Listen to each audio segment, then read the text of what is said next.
Welcome to Comfort Having. Okay, first off, put my glasses on so I can read this damn thing. First and foremost, I'm going to show you a video that is not very becoming. It is not for children, and if I remember and if I'm watching this right now, I will put on my Scarlet Spider suit and give a child-friendly version of this just in case my PG-13 turns into a rated 18 version out of my anger. So I'm going to read this thing as best I can.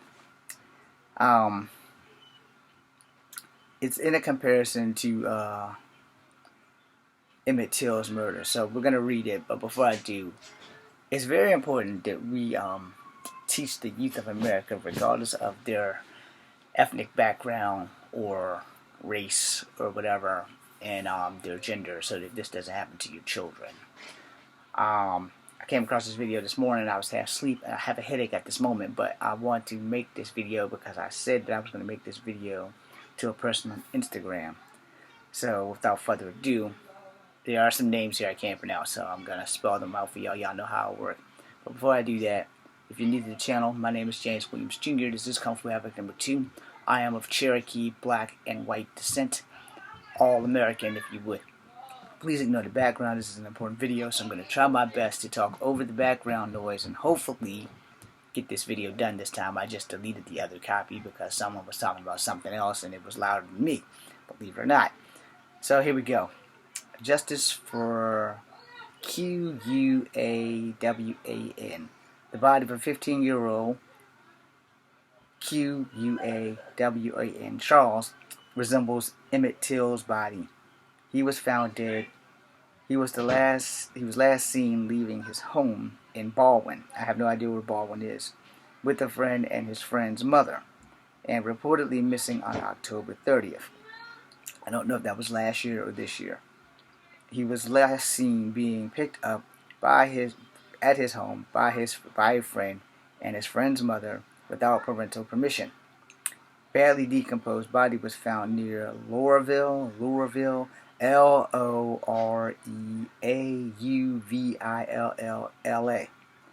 after he was reported missing October 30th.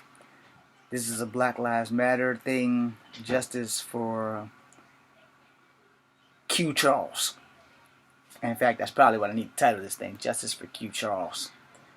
So I'm going to show you this video now. And I want you guys to understand that this is not for the faint of heart. It's a phone conversation, and I'm gonna do everything I can to do this properly. I got the volume down, damn it. Hi, this is Roxanne Nelson. You want me to call you? Yes, ma'am. Hi. My son is, I don't know what you want to say. He's not friends with him after all this. Okay.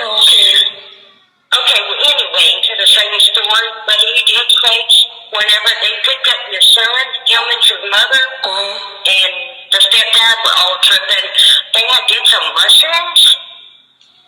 Those ones that are poisonous or whatever, they make you trip out or whatever. Oh, Lord, yeah. Well, they were all on mushrooms, not your son. I'm talking about Dave. So when we got there, he said, oh, well, he don't know anybody. So, he like kept changing his story. Well, and then the mother, my son went to give me her car, but it smelled strong like bleach. And she told my son, she said, you can't smoke in the car because we bleached it. And then from what I could understand, he told my son that they found your son's body in a sugarcane field behind their house. So it's like they bleached the core because they used the core to go hide the body, your son. Okay. You know what I'm saying? Yeah. So it's eating me alive. So what's your son name? What's your son? Okay, so that's the phone call. This is what the young man looks like after the aftermath. There's no real picture of what he looks like before the mass incident. Let me see if I can find this thing and I'm letting y'all know that it's very important to talk to the youth in your family. It's very important to know your friends, their parents, everything. Because one, I tell my nieces and nephews and them all the time, I'm not trying to be an asshole, but I need to know who you're going with, where you going, because I want you to come home. You might not want to come home and see my ugly ass, but I want you to come home. I have no ill will towards you, and I'd much rather you be home alive and well than hurt somewhere. No, come on, machine. This is why I'm not really good with machines. Give me a second, people.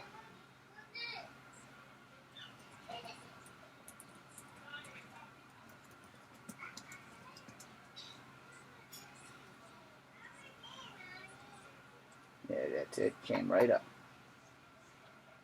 Alright, now I can do better. Okay, let me see if this will be a better fit for y'all. It may be a video, it may not be a video. Let's see. Alright. I don't want to subscribe to you. I just want to see this video. Close that ad if there's a video. Also, I'd like to know the year this happened. Full article, please. This is not it. That's about a pedestrian being struck by a car. That is not. There we go. Okay, full article. It's probably not a video. But there's a full article. My computer is taking forever to get to it. Okay. If I can make this bigger, and if the internet would actually kick in, there's no volume. Son of a damn. I just want the damn... Alright. Find another way. Come on.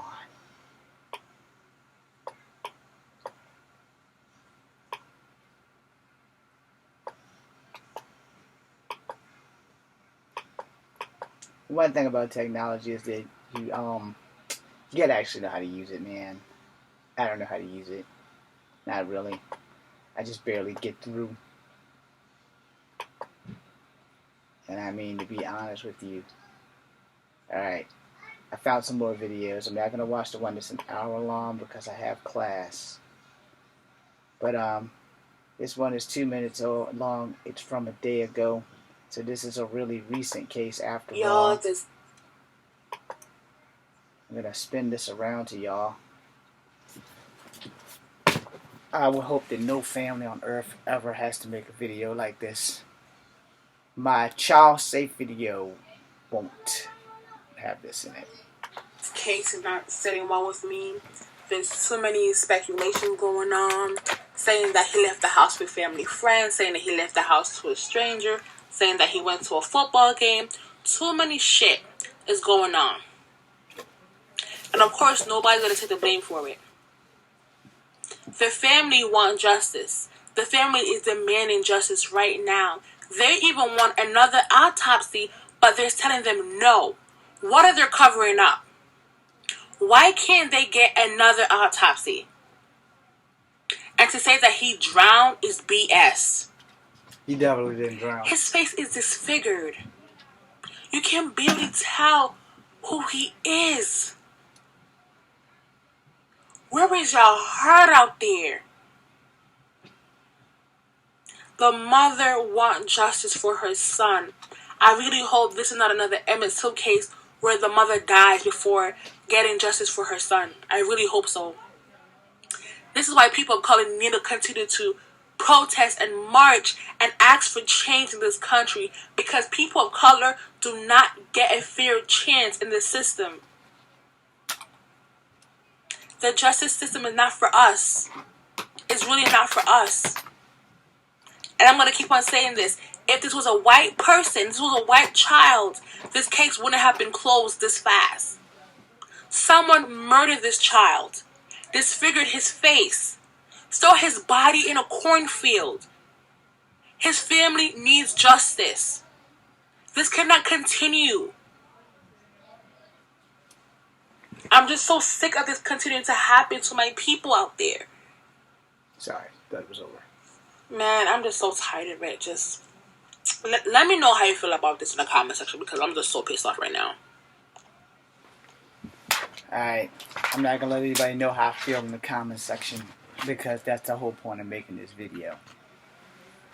Parents, if you were in the sound of my voice, followers here with me on YouTube, look, this is a serious matter. Whether you want to accept it or not, it's a serious matter. This young man, every bit of 14 years old. Do you remember when you were 14, how hard it was to fit in, how easy it was to make friends that weren't friends, that would use you for something else instead of being your actual true friend? I tell children all the time, you can't change your friends' minds, and you can't change your friends' decisions, but you can change yours. In my lifetime, I've always been the oddball. I've always been the kid that was left out. I was always go sit in the corner. We don't want you because, one, my mixed ethnicity played a big part in that, and other people's prejudice and racism.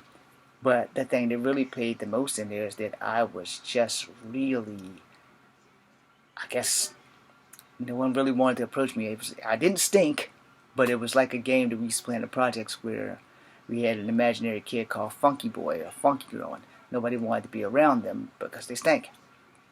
I don't know who came up with the game, but my life kind of came like that game where people just didn't want me around. Always last to be picked on the kickball team. Always last to be picked on the football team. Always last to be picked on the soccer team. And I loved soccer until I had an accident. Never play soccer again. That's a whole nother story. Totally irrelevant. I was never ever really picked. I was picked on, but I was never really picked. The only good thing I had in my life was comic books and kung fu. That's it. Everything else, I was lucky to even have friends. I got 2 brothers who are really good, like friends. I got 3 now, C. Monroe. But everyone else, they're there. I have 1 cousin who's really more like a brother than a cousin. The rest of my cousins are cool, but they're not like that 1 cousin. All my friends can never make me do what they want to do. I always did my own thing. And everybody should be like that. You should always do your own thing. You will be accepted by some, you will be rejected by most. I was rejected by most. But I've never ever deviated from who I am. And I tell young people all the time. There's 3 people you need to know. There's me, myself, and I. That's 1 person. And then there's your friends. You know when your friends are going to do wrong. You know that you should probably not go with them while they're doing that. You know if your friends are going to do drugs. You probably shouldn't do that. What would your parents think? I've always had these deep, off-the-wall thoughts. I always wanted to make my parents proud of me, so I never did really stupid shit. Now, I drank a little alcohol. In my defense, I drank it because my big sister drank it, and we're 3 years apart, so if she had it, she shared with me just to basically bribe me and keep my mouth shut, which is how I started drinking wine coolers before I was 21. When I turned 21, wine coolers didn't taste the same, because now it was legal, and the thrill was gone. I still drink wine coolers every now and again. I only drink Corona beer. I really don't like beer outside of Corona. And I used to drink Heineken beers. I used to drink Miller and Bud and all that shit before I was 21. Turned 21, Bottles and James never tasted the same. And no other wine cooler. Canada Dry, not Canada Dry, what is it? Sweetness Dry, Seagram's never tasted, sorry, I had to go through a Bruce Willis song to remember what it was. It never tasted dangerous after I turned 21. It never tasted dangerous, so I didn't like it anymore. If I drink a wine cooler or any alcoholic beverage now, it's like, okay. But the only alcohol beverage that I'll drink now, if I really want to drink anything, would be vodka. And I only drink enough to get my buzz, and then I go home. I don't drink enough to get drunk, which again is irrelevant. But relevant to the fact that you know the choices that you make have consequences. This young man probably was very trustworthy to his friend and his friend's mom who picked him up. At least that's what the first story said that I read. There's no guarantees that the parent had anything to do with it, but there's no guarantee that she didn't try to cover it up when her son beat him up and stuff like that. You gotta know who your friends are. Trust is a very important thing. But before you trust anyone else, trust yourself. Thanks for watching.